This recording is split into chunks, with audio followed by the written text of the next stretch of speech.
Bab 667. Dedi ada di sini. Oke. Bocah itu memberitahu Ezra alamat lengkapnya dan saat mau menutup telepon, dia mendengar Ezra berkata lagi, "Tunggu sebentar, tolong berikan ponselnya pada gadis kecil itu." "Nih, ayahmu mau bicara dengan adikmu." Bocah itu menyerahkan ponselnya ke Clayton dan menatap Dea yang bersembunyi di belakangnya. Clayton menempelkan ponsel ke telinga Dea. "Dedi, panggil Dea sambil menangis. "Dedi di mana?" Dea dan Kak Clayton tersesat. Belum bisa cari jalan pulang. Dea belum makan dan Dea terlalu lapar untuk berjalan. Cepat datang jemput Dea ya." Di sana, Vito yang bergegas kembali ke kota Leicester setelah tahu apa yang dilakukan kakak keduanya pada Tias dan sekarang ketika dia mendengar suara putrinya, matanya langsung memerah dan hampir menangis. "Dea, Dedi dan paman kedua sedang pergi jemput Dea dan Kak Clayton. Dea pintar, jangan nangis ya." Vito terus menenangkan Dea dengan nada yang sangat lembut. Ayah dan anak perempuannya itu berbicara di telepon selama lebih dari 10 menit sebelum mengakhiri panggilan dengan enggan. "Ayo pergi, motor kami diparkir di dekat sini. Kita jalan kaki sebentar dan butuh waktu setengah jam untuk ke kantor polisi." Obito, dijuluki bandit, mengambil ponsel dan mengembalikannya ke temannya. "Adikku tidak bisa jalan, bisakah kamu menggendongnya?" Clayton bertanya dan memohon kepada 4 atau 5 anak laki-laki. Eji bahkan tidak memikirkannya dan langsung berjongkok, "Adik perempuan, kakak akan menggendongmu." "Aduh, gadis kecil ini terlalu imut dan sangat cantik. Kalau adik perempuannya sangat cantik seperti ini, dia pasti tidak akan bisa memarahi adik perempuannya." Dea berdiri tertegun dan tidak berani bergerak. Tangan kecilnya mencengkeram pakaian Clayton erat-erat, menatap anak lelaki itu dengan takut. "Dea adikku, jangan takut. Biar kakak itu menggendongmu untuk bertemu Dedi." Clayton meraih tangan kecilnya yang dingin dan berkata menenangkan. Clayton membujuknya sebentar sebelum akhirnya Dea membiarkan anak lelaki itu menggendongnya di punggungnya. "Kenapa pakaiannya basah?" Obito menggendong Dea di punggungnya dan terasa dingin. "Dilempar ke sungai." Clayton menjawab singkat, "Lepas jaketmu untuk dipakai gadis kecil itu, kalau tidak nanti dia sakit." Kata Obito pada temannya, "Tidak mungkin, gadis kecil ini terlalu imut dan cantik, sehingga dia ingin menggantinya dengan adik nakalnya di rumah." Menunggu temannya melepas jaketnya, dia menurunkan Dea, memakaikan jaketnya sebelum menggendong Dea dan terus berjalan. Melihat Clayton berjalan dengan pelan, anak laki-laki lainnya berkata dia ingin menggendongnya tapi Clayton bilang tidak dan menolaknya. Obito adalah orang yang pemarah. Setelah Clayton menolaknya, dia menyuruh Clayton untuk tidak membuang waktu mereka. Jadi Clayton tidak berani menolak lagi dan harus membiarkan Obito menggendongnya di punggungnya. Setelah berjalan sekitar 10 menit, dia melihat 2 sepeda motor terparkir di pinggir jalan. Alat pancing listrik ikan ke bagian belakang sepeda motor, kemudian Dea dan Clayton duduk di atas kedua sepeda motor tersebut. Pakaian kedua anak kecil itu masih basah, jadi mereka duduk di tengah supaya bisa merasa hangat. Dea lelah dan lapar setelah seharian berjalan, jadi tidak lama naik sepeda motor, ia pun tertidur. Meskipun Clayton juga lelah dan lapar, tapi dia tidak berani tidur dan terus menatap Dea di sampingnya. Sekitar setengah jam kemudian, mereka tiba di kantor polisi kota. Hanya ada satu petugas polisi yang bertugas di kantor polisi itu. Saat melihat 4 anak laki-laki berjalan sambil menggendong gadis kecil dan seorang anak laki-laki kecil di depan mereka, ia menguap dan bertanya, "Ada apa?"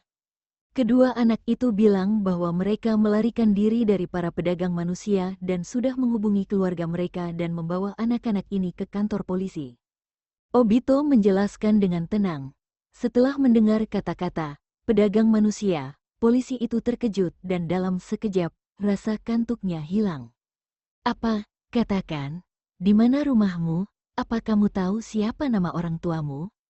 Apa kamu ingat nomor ponsel orang tuamu?" Tanya polisi itu dengan tegas.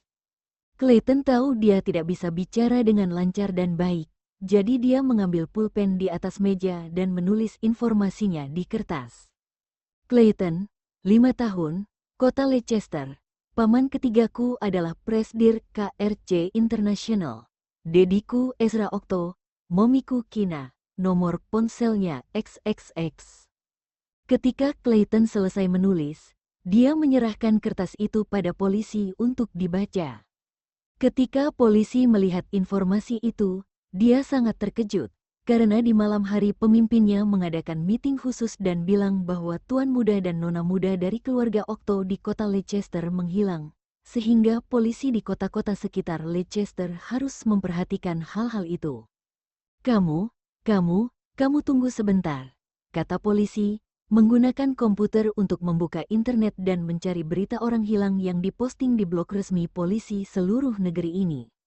2 foto beresolusi tinggi diposting di bawah berita pencarian orang hilang. Dia membandingkan dengan Clayton yang ada di depannya dan itu benar-benar sama. Tuan muda Okto, duduklah. Apa kamu sudah makan? Kamu mau makan apa?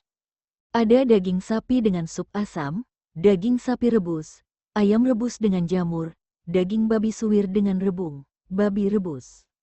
Jadi mie instan rasa apa yang kamu mau makan? Tanya polisi itu dengan penuh perhatian. Clayton mengerutkan kening. Apa polisi ini menggodanya? Dia menyebutkan begitu banyak makanan dalam satu kalimat dan kemudian bilang kepadanya bahwa itu adalah rasa mie instan.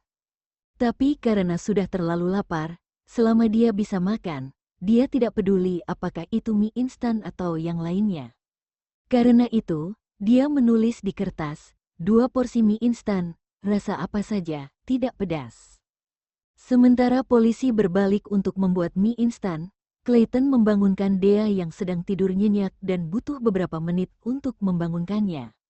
Kak Clayton, Dea mengucek matanya sambil mengantuk. Dedi ada di sini. Ayo adik Dea, ayo makan. Clayton menariknya ke arah meja dan menunjuk ke mie instan yang ada di atas meja. Dea berkata dengan penuh semangat, baunya enak banget, kakak Clayton, Dea lapar. Clayton takut jika Dea memakannya sendiri, dia akan membuat lidahnya melepuh karena terlalu terburu-buru makan mie yang panas. Jadi setelah Dea duduk di bangku, Clayton mulai menyuapinya. Tuan muda Okto, biar aku saja yang menyuapi nona muda Okto, kamu makanlah. Setelah polisi itu tahu bahwa Clayton adalah tuan muda yang terkenal dari keluarga Okto di negeri R, dia sudah menanggap Clayton sebagai majikannya. Clayton sangat lapar sehingga dengan ragu-ragu, menyerahkan mie instan itu kepada polisi lalu mengambil semangkuk mie instan dan memakannya.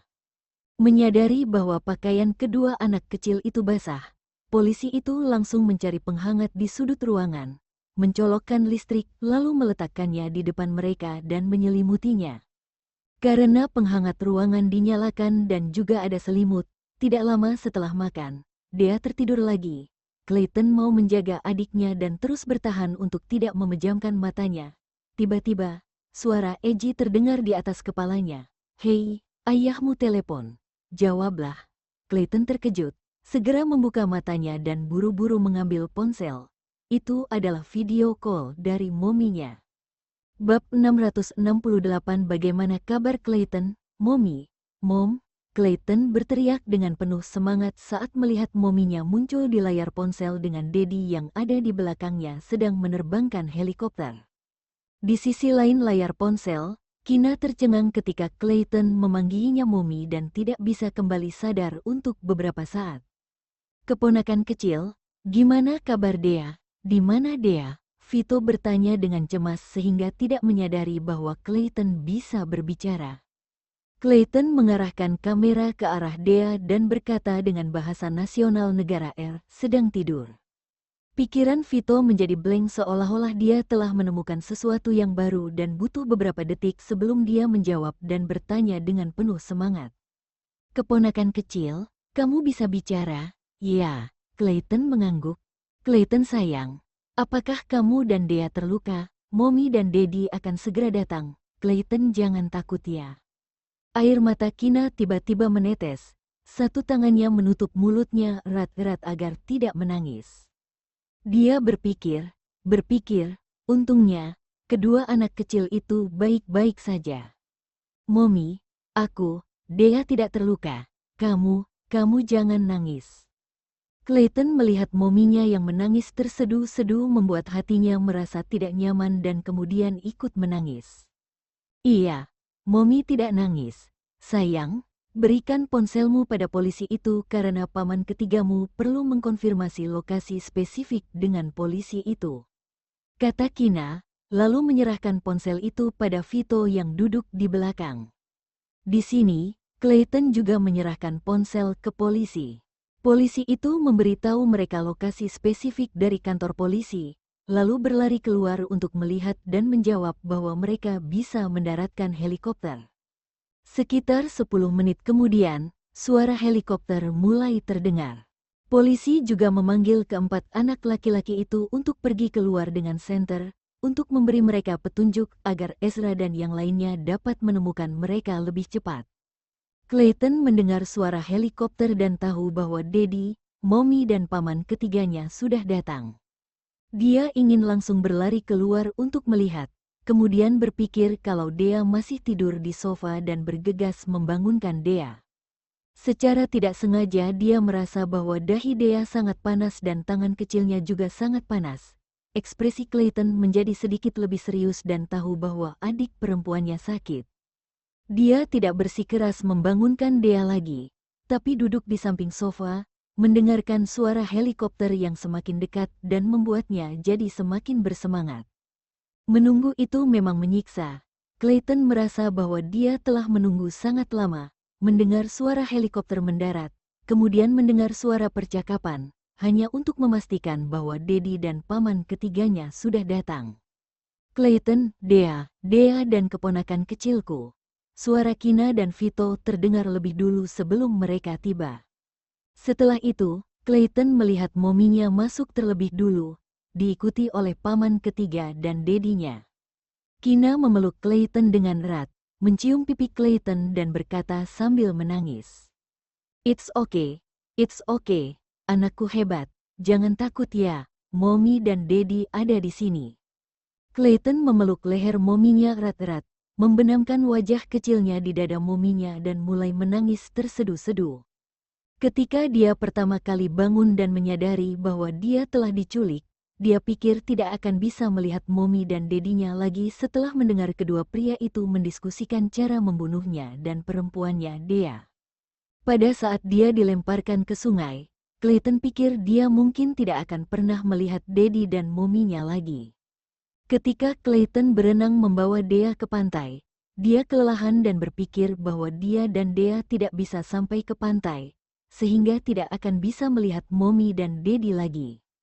Berpikir bahwa Dea tidak bernafas dan hampir mati, dia ketakutan dan tubuh kecilnya tidak bisa menahan gemetar. Dea demam, di mana Kevin? Vito memeluk Dea yang mengantuk dan bertanya dengan cemas. Kevin menaiki helikopter lain dan mendarat sedikit lebih lambat dari mereka. Kevin, cepat masuk.